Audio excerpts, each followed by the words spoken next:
날씨 예보를 보니까 이번 장마가 늦어진다고 하더라고요. 그래서 이번엔 늦은 장마, 지각 장마라고 부르는 걸 들었습니다. 장마가 늦어지는 이유가 기후 변화가 직접적인 원인은 아니지만 장마뿐 아니라 우리가 요즘 보면 종잡을 수 없는 날씨에 기후 변화나 기후 위기를 다시 한번 생각하게 됩니다. 기후 변화가 생기기 시작한 건 1800년대에 산업혁명이 일어나면서부터 시작했답니다. 그래서 산업혁명부터 지금까지 지구의 표면 온도가 얼마나 올랐냐면 약 1.2도가 올랐다고 하더라고요. 우리 날씨가 1, 2도는 너무나 쉽게 바뀌어서 지구의 온도가 1.2도 올랐다는 건 별로 크게 느껴지지 않는데 지구의 온도를 1.2도를 올리려면 어느 정도로 해야 하냐면 산업혁명부터 지금까지 약 200년이 흘렀는데 그때부터 지금까지 1초에 원자폭탄을 4개씩 터뜨려야지 지구가 1.2도가 올라가는 정도라고 하더라고요. 그래서 제가 쓸데없이 계산해 봤습니다. 원자폭탄 252억 개를 터뜨려야 지구가 1.2도가 올라간다고 하더라고요. 어느 정도인지 가늠이 되진 않아도 정말 어마어마한 에너지가 누적돼서 이렇게 기후 위기가 올 정도가 됐다라는 거죠. 그런데 이 지구적인 에너지라는 건 사람이 어떻게 할 수가 없다고 하더라고요. 아무리 무슨 발전이 되고 기술이 한다고 해도 지구적인 에너지를 바꿀 수는 없다고 그 물리학자가 이야기를 하더라고요. 그런데 우리가 살다 보면 기후뿐 아니라 우리가 어찌할 수 없는 일들이 세상에 너무나 많다는 거죠. 사람의 힘으로 안 될 게 없어 보이지만 결국은 되지 않는 것이 더 많고 할 수 없는 일이 더 많다라는 거죠. 그런데 이런 일이 누구에게 닥치냐면 바로 야곱과 그의 아들들에게 일어난다는 것입니다. 오늘 말씀을 보면 야곱의 아들들에게 뭐라고 말하냐면 왜 서로 바라만 보고 있냐고 말합니다. 애굽에 곡식이 있다고 하니 빨리 가서 곡식을 사오라고 이야기합니다. 만약 곡식을 구하게 되면 우리가 죽지 않을 것이라고 이야기하죠. 어떤 상황이 야곱과 그의 가족에게 닥쳐왔을까요? 요셉이 바로의 꿈을 해석했을 때 7년간의 풍년과 7년간의 흉년이 든다고 말했었죠. 그 내용이 그대로 이루어진 것입니다. 그래서 7년의 풍년이 지나고 흉년 가운데 있을 때 애굽뿐 아니라 이스라엘에도 계속되는 흉년이 찾아온 것입니다. 그래서 아버지인 야곱은 우리가 굶어 죽을 수 없으니 가만 있지 말고 애굽에 가서 곡식을 사오라고 아들들에게 말을 한 것입니다. 그런데 요셉은 이미 애굽에 있었으니 남은 형제가 몇 명인가요? 11명이 남아있죠. 그런데 야곱은 요셉의 동생인 베냐민은 빼고 10명의 아들들에게만 애굽에 가서 곡식을 사라고 이야기합니다. 그 이유가 무엇일까요? 요셉이 죽은 줄 알았던 야곱이 베냐민도 그런 사고를 당할까 봐 보내지 않은 것입니다. 약 20년의 세월이 흐른 지금도 야곱은 여전히 라헬이 낳은 자식인 베냐민을 편애하며 살았다는 거죠. 그런데 야곱의 아들들이 애굽에 곡식을 사러 가서 누구를 만나나요? 요셉을 만납니다. 그런데 요셉인지를 알아보지 못하고서는 엎드려서 절을 하고 곡식을 사러 왔다고 말을 하죠. 그럼 요셉은 형들을 알아봤을까요? 네, 단번에 알아봤다고 성경에 기록되어 있습니다. 그때 요셉은 어떻게 행동하나요? 엄한 목소리로 자신의 형들에게 이 땅을 찾아온 이유가 무엇인지를 매섭게 물어봅니다. 그러면서 이 땅에 온 것이, 이 땅을 정탐하여서 이 땅의 약점을 찾으러 너희가 온 것이 아니냐고 말을 합니다. 그래서 누명을 씌워서 너희가 막내 동생을 데려오지 않으면 이곳에서 나가지 못할 것이라고 으름장을 놓습니다. 왜 그랬을까요? 자신의 동생인 베냐민의 안부를 확인하기 위해서 그랬을 것입니다. 그리고 다른 하나는 자신의 형들이 20년 전에 나를 판 그때와 동일한 사람들인지 아니면 그들이 바뀌었는지를 확인하고도 싶었을 것입니다.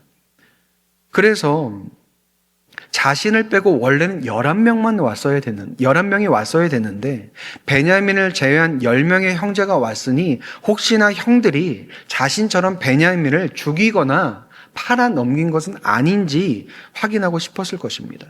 그런데 3일이 지나고 나서 요셉이 다시 뭐라고 말하나요? 제가 읽어드리겠습니다. 18절부터 20절에 이렇게 기록되어 있습니다. 사흘 만에 요셉이 그들에게 이르되 나는 하나님을 경외하노니 너희는 이같이 하여 생명을 보존하라. 너희가 확실한 자들이면 너희 형제 중 한 사람만 그 옥에 갇히고 너희는 곡식을 가지고 가서 너희 집안의 굶주림을 구하고 너희 막내 아우를 내게 데리고 오라. 그러면 너희 말이 진실함이 되고 너희가 죽지 아니하리라 하니 그들이 그대로 하니라 라고 말하고 있습니다. 형들을 감옥에 3일 동안 가둬뒀다가 그렇다고 너희 말이 사실이라면 한 명만 남고 곡식을 가져가서 식량을 먹고 너희 아우를 다시 데리고 오면 너희가 정탐꾼이 아니라 곡식을 구하러 온 것임을 내가 믿어주겠다라고 말을 한다는 거죠. 요셉이 자신의 정체를 완전히 밝히지는 않았지만 자신을 뭐라고 소개하나요? 하나님을 믿는 사람이라고 이야기를 합니다. 그리고서는 좀 전에 말한 것처럼 정탐꾼이 아니라면 곡식을 가져가고 동생을 데려오라 라고 말을 한다는 거죠.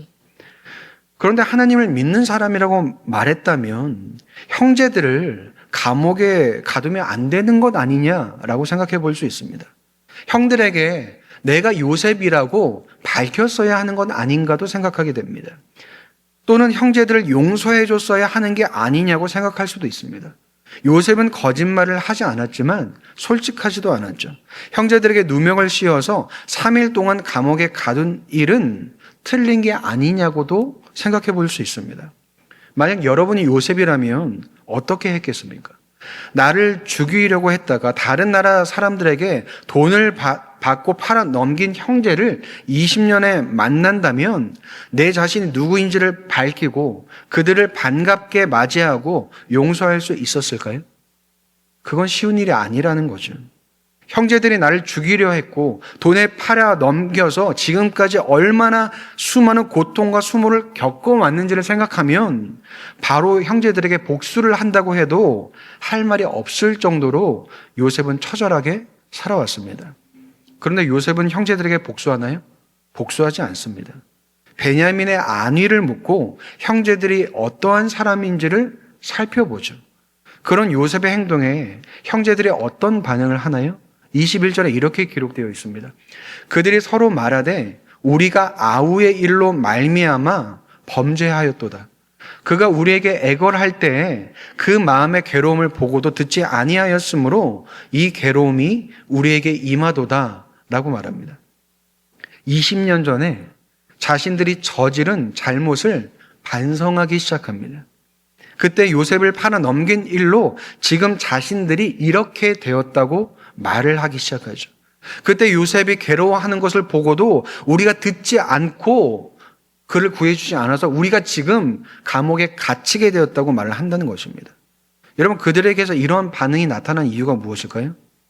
요셉이 형들의 반응을 끌어냈던 것이 아니라 다른 나라에서 감옥에 갇힌 자신들의 신세가 어떠한지를 감옥에 갇히고 나서야 발견한 것입니다.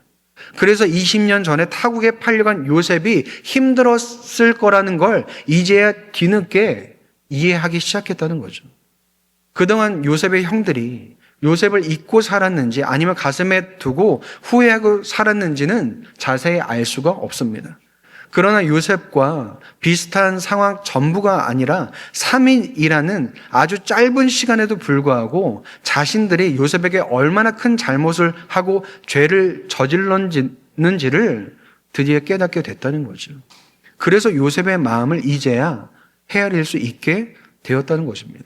사람은 다른 사람이 섰던 자리에 가봐야 그 사람의 마음을 이해할 수 있습니다. 역지사지라고 하지만 직접 경험해보지 않고 그 자리에 서보지 않으면 모른다는 거죠. 주변에 보면 작은 걸 해줘도 고맙다고 말하는 사람이 있고요. 큰 걸 해줘도 당연하게 여기는 사람들이 있습니다. 물론 표현의 차이는 있겠지만 중요한 차이가 무엇일까요? 상대방이 얼마나 수고하는지, 얼마나 애쓰는지를 아느냐 모르느냐에 그것이 달려 있습니다.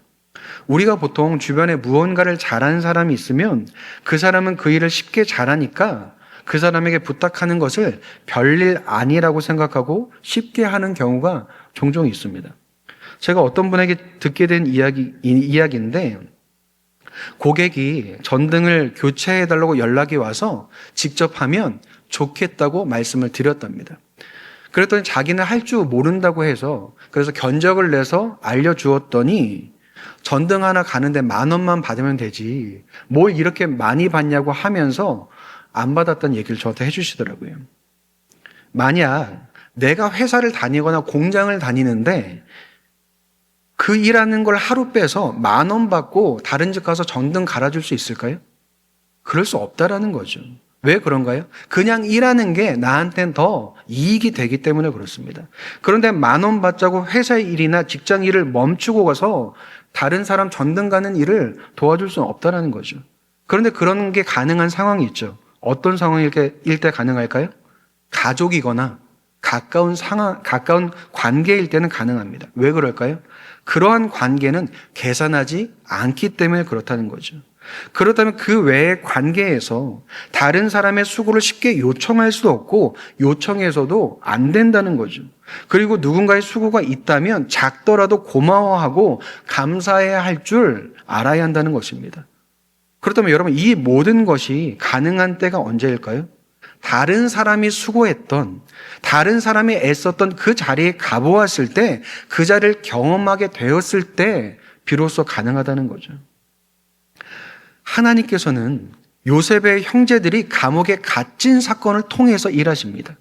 하나님께서 그들을 감옥에 갇히게 하신 것은 아니지만 감옥에 갇힌 그 3일이라는 짧은 시간을 통해서 형제들의 마음과 생각을 일깨우시고 잊고 살던 죄를 다시 직면하게 하신다는 거죠. 어찌 보면 요셉의 형제들은 이미 20년 전에 요셉을 팔아버린 사실을 잊고 지냈을지도 모릅니다. 그런데 하나님께서는 잊으셨나요?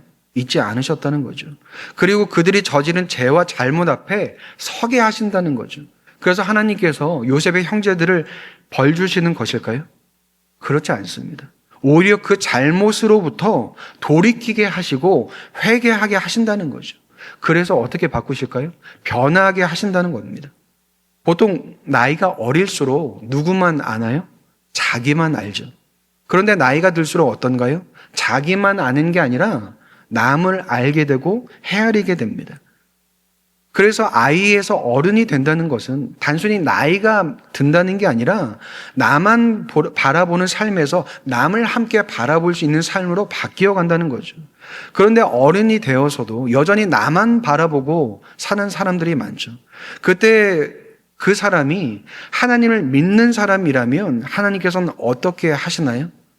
다른 사람이 수고하고 애쓰는 그 자리에 서게 해 보신다는 거죠.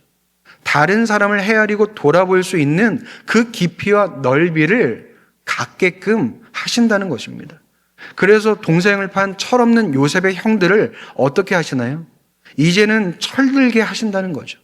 죽이네 살리네 라고 말씀하지 않으시고 비록 요셉의 삶에 비할 수 없는 너무나 짧은 3일이라는 감옥에서의 생활이지만 그 시간을 통해서 요셉을 헤아리고 다른 사람을 헤아릴 수 있는 사람으로 변화시켜 가기 시작하신다는 것입니다. 여러분, 하나님께서 그 일을 누구를 통해서 일하시나요? 바로 요셉을 통해서 하신다는 거죠. 하나님은 사람을 통해서 사람을 변화시키십니다.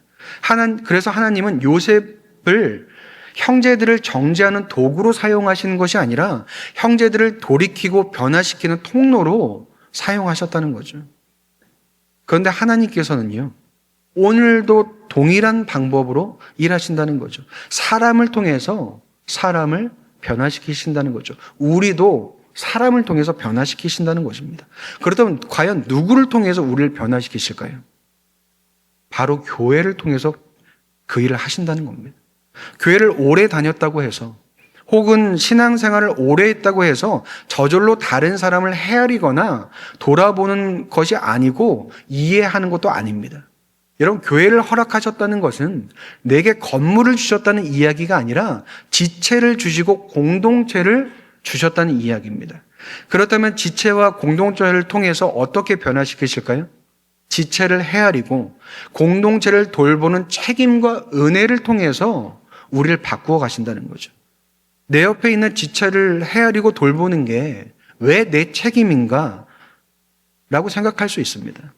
여러분, 그 이유는요, 그것이 책임이 되는 이유는 나만 예수 잘 믿고 나만 믿은 생활 잘해서 나 혼자 잘 사는 게 아니라 함께 잘 믿고 함께 신앙생활을 잘해서 함께 잘 사는 자리에 우리를 두셨기 때문에 그렇습니다. 우리는 혼자 하나님을 믿을 수 없고 혼자서 믿음 생활을 할 수 없다는 거죠. 만약 그것이 가능하다면 여러분, 교회를 다닐 필요도 없고요, 함께 예배를 드릴 필요도 없습니다. 왜 그런가요? 모든 걸 혼자서 하면 된다라는 거죠. 그런데 그게 가능할까요? 불가능하다는 거죠. 우린 다른 사람이 있기 때문에, 즉 지체가 있고 공동체가 있기 때문에 하나님을 믿을 수 있고 예배를 드릴 수 있고 교회에 다닐 수 있는 것입니다. 그래서 이것이 우리의 책임인 동시에 은혜라는 거죠. 이미 내 곁에 있는 지체들과 공동체로 인해서, 즉 교회로 인해서 우리는 하나님을 믿고 예배를 드릴 수 있는 은혜를 누릴 수 있다는 것입니다. 여러분, 우리 교회가 깨끗한가요? 지저분한가요? 네, 깨끗하죠. 오늘도 반짝반짝하죠. 그리고 최근에 교회 공간도 예뻐졌습니다. 이유가 무엇일까요? 그리고 우리가 매주마다 주일 점심에 맛있는 식사를 할 수 있는 이유는 무엇일까요? 그리고 식사 후에 커피 한 잔을 하고 이야기할 수 있는 여유가 있는 이유는 무엇이고, 커피가 떨어지지 않고 냉동실에 얼음이 채워져 있는 이유는 무엇일까요? 생각해 보지 않으면 모든 게 당연한 일인 것 같습니다. 그런데 교회 안에서 누군가 쓸고 닦기 때문에, 또 누구는 반찬을 만들고 누구는 국을 끓이기 때문에, 또 누구는 설거지를 하고 또 누구는 커피를 사다 놓고 또 누구는 얼음을 얼리기 때문에 우리 모두가 교회 안에서 누릴 수 있다는 거죠. 예배는 또 어떤가요? 소그룹은 어떻고 말씀나무는 어떻고 기도회는 어떤가요? 그 자리를 섬기고 지키는 누군가가 있기 때문에 함께 모여서 예배할 수 있고 기도할 수 있다는 거죠. 그래서 누구는 하고 누구는 안 하고 있다는 것을 제가 말하고 싶어서 말하는 걸까요? 그렇지 않습니다. 우리에게 맡겨진 자리가 어떤 자리인지를 확인하라고 말씀드리는 것입니다. 혼자가 아니라 함께라는 것을 알므로써 책임을 다하고 은혜를 누릴 수 있는 그 자리에 우리 각자가 서야 한다는 거죠. 여러분, 그 자리는 제가 세우는 것이 아니라 하나님이 세우시는 자리입니다. 함께 믿으며 함께 하나 되며 함께 살아가는 곳이 교회입니다. 여러분, 교회는 믿음만 좋으면 되는 곳이 아니라 그 믿음을 가지고 살아내는 곳이 교회여야 한다는 거죠. 여러분, 교회에서 믿음을 가지고 살아가지 못한다면 과연 세상 속에서 믿음을 가지고 살아갈 수 있을까요? 어려울 것입니다. 내 옆에 있는 지체를 사랑하지 못하고 헤아리지 못하는데 세상에 있는 사람들을 사랑하고 돌아볼 수 있을까요? 성경이 뭐라고 말하는지 아십니까? 보이는 형제를 사랑하지 못하는데 보이지 않는 하나님을 어떻게 사랑할 수 있냐고까지 말합니다. 하나님께서 내게 주신 은혜와 사랑으로 교회를 사랑하지 못한다면 여러분, 세상을 사랑하는 일은 더 어려운 일이라는 거죠. 하나님은 나를 사랑하실 뿐 아니라 교회를 통해서 나를 사랑하십니다. 교회를 통해 나를 사랑하신다는 건 교회 안에 있는 지체가 나를 사랑하고 공동체가 나를 사랑한다는 이야기죠. 다른 말로 바꿔보면요, 집사님이 나를 사랑해 주고요, 권사님이 나를 사랑해 주고요, 형제 자매와 나를 사랑해 준다는 거죠. 목사와 사모도 나를 사랑한다는 거죠. 물론 직접적이지 않을 수도 있습니다. 느껴지지 않을 수도 있죠. 그러나 하나님의 사랑이 그들에게 녹아 나에게 흐르고 있다는 겁니다. 하나님께서 당신의 교회를 통해서 나를 사랑한다는 것을 드러내시고 나타내시고 흘러가게 하신다는 거죠. 여러분, 여기서 중요한 건 내가 먼저 교회를 사랑한 게 아니라 교회를 통해서 교회가 먼저 나를 사랑했다는 것입니다. 여러분, 우리는 사랑을 받았기 때문에 사랑할 수 있다는 거죠. 그래서 여러분, 사랑은 의무에서 시작되지 않습니다. 사랑받았다는 사실에서 시작한다는 거죠. 하나님의 사람들을 사랑하고 돌아보며 헤아린 일은 사랑하라고 혹은 헤아리라고 하는 강요가 아닙니다. 하나님께서 그리고 교회가 나를 사랑한다는 것을 알라고 말하는 것입니다. 하나님께서 교회를 통해 나를 사랑하신 건 처음부터 대가를 바라거나 어떤 것을 요구하기 위해서 사랑하는 것이 아니라 그저 나를 사랑하셨다는 거죠. 여러분, 이 사실을 우리가 알게 될 때 내 안에서도 사랑이 흐르기 시작한다는 것입니다. 그 이유는 하나님께서 우리 각 사람을 사랑으로 변화시켜 가시기 때문에 그렇다는 거죠. 그래서 우리는 사랑을 받을 때 변하기 시작하고요. 그리고 사랑을 할 때 더욱 변하기 시작하는 것입니다. 오늘이 6월 마지막 주니까 제가 이제 새순교회 부임한 지 만 2년 6개월이 되었습니다. 제가 새순교회에 부임하게 된 가장 큰 이유는 새순교회를 통해서 사랑받았기 때문에 그렇습니다. 사랑받았다는 사실이 제 안에 있기 때문에 하나님께서 저를 부르실 때 이제 사랑할 수 있는 자리에, 섬겨야 하는 자리에 서야 한다고 저에게 말씀하셨고 그 마음을 주셨습니다. 그런데 더욱 감사하는 것은 저만 교회를 사랑하는 것이 아니라 우리 교회 안에 교회를 사랑하는 분들이 많다는 것을 발견하게 돼서 감사합니다. 이전부터 교회를 사랑해왔던 분들, 또 새롭게 교회를 사랑하는 분들을 계속해서 발견하고 느낄 수 있기 때문이라는 거죠. 그래서 여러분, 교회는 혼자가 아니라 함께 세워져 가는 것입니다. 그런데 우리가 막상 교회 안에 지내보면 교회 안에 사랑스러운 사람들만 있나요? 그렇지 않죠. 나와 잘 맞는 사람도 있지만 나와는 전혀 맞지 않는 사람들도 많다는 거죠. 전혀 이해가 되지 않는 사람도 있고 나를 힘들게 하거나 상처 주는 사람도 있다는 것입니다. 그래서 교회 다니는 게 너무 힘들다고 말하는 사람들도 있습니다. 믿는 사람들이니까, 교회 다니는 사람들이니까 다 좋을 줄 알았는데 오히려 더 상처받고 어려움을 겪었다고 말을 하죠. 세상 사람보다 교회에 다닌 사람이 더 못됐다는 이야기도 우리 귀에 들려옵니다. 그렇다면 하나님께서는 왜 그런 사람들까지 같은 교회 안에 두셨을까요?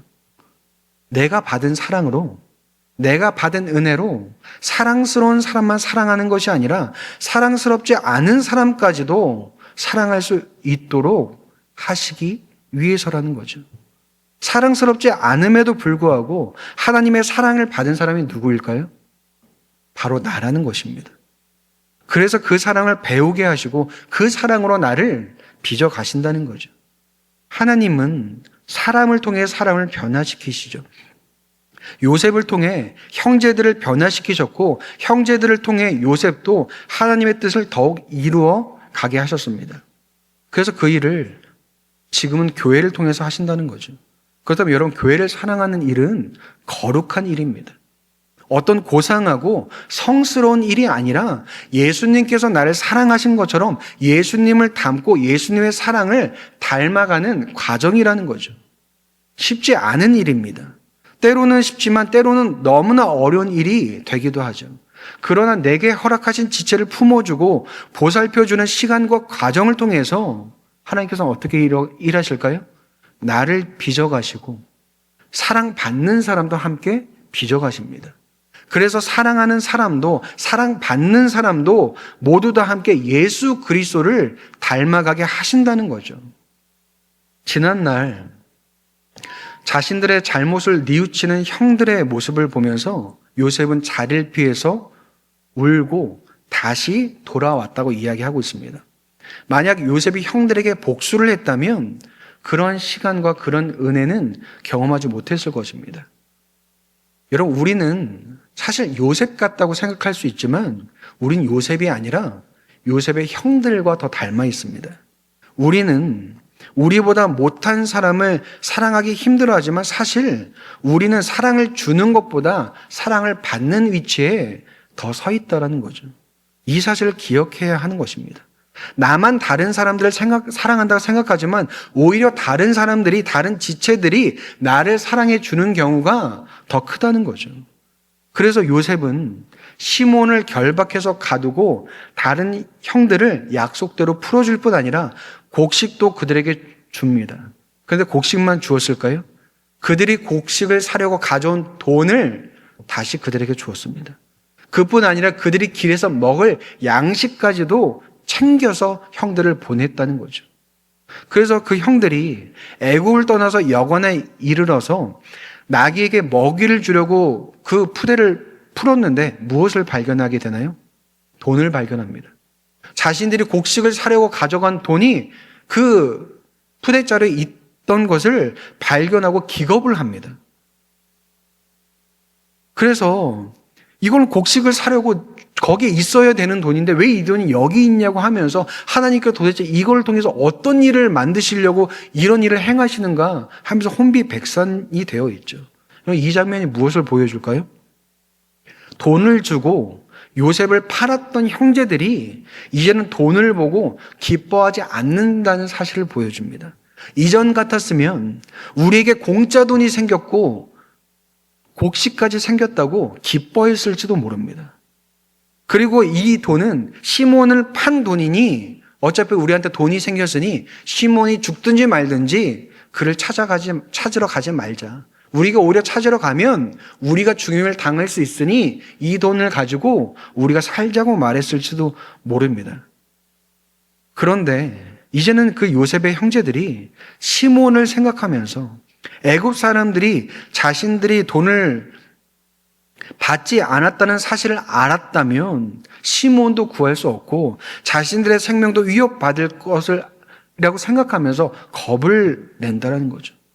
이제 돈만 보고 좋아하지도 않고 형제를 소중히 여기는 모습이 이제 발견되기 시작한다는 거죠. 물론 이 일이 3일 동안 감옥에 갇혔다고 해서 생긴 일은 아니겠지만 하나님은 요셉의 형들이 여기까지 이르도록 인도하신다는 거죠.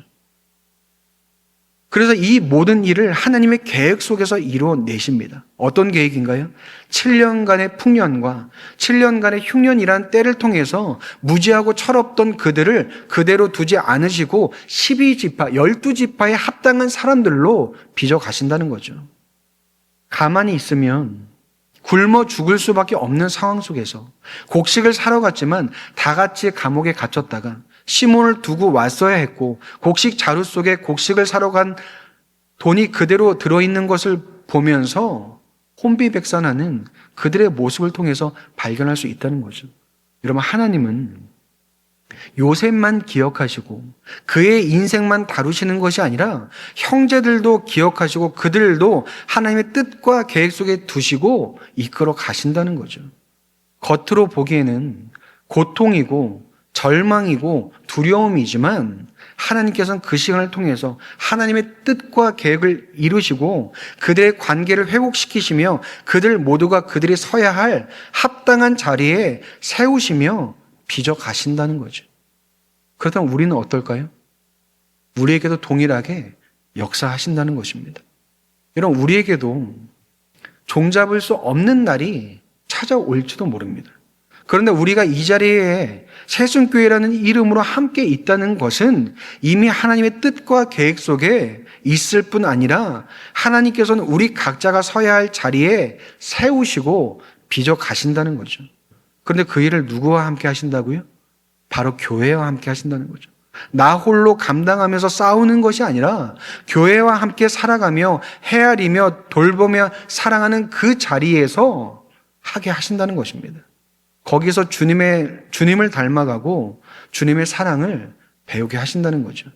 그렇다면 여러분, 우리의 모습은 어떠해야 할까요? 사랑받은 사람처럼 사랑해야 하는 것입니다. 헤아림을 받은 사람처럼 헤아려 줘야 한다는 거죠. 용서받은 사람처럼 용서해 줘야 한다는 것입니다. 아직 그게 너무 무겁고 힘들거든 다른 지체의 수고와 애쓰는 것을 보고 고맙다고 말하고 감사하다고 표현하고 드러낼 수 있어야 한다는 것입니다. 그래서 하나님께서 이 교회에 나를 두시고 지체들을 허락하신 이유가 있음을 기억하며 살아가야 한다는 거죠. 하나님께서는 교회를 통해 우리를 빚어가시고 우리 모두를 예수 그리스도를 닮은 사람으로 세워 가실 것입니다. 그렇다면 이번 한 주도 교회를 통해서 우리 곁에 두신 지체를 통해 하나님의 사랑을 경험하고 그 사랑을 흘려보내는 저와 여러분이 되시기를 주님의 이름으로 축복드립니다.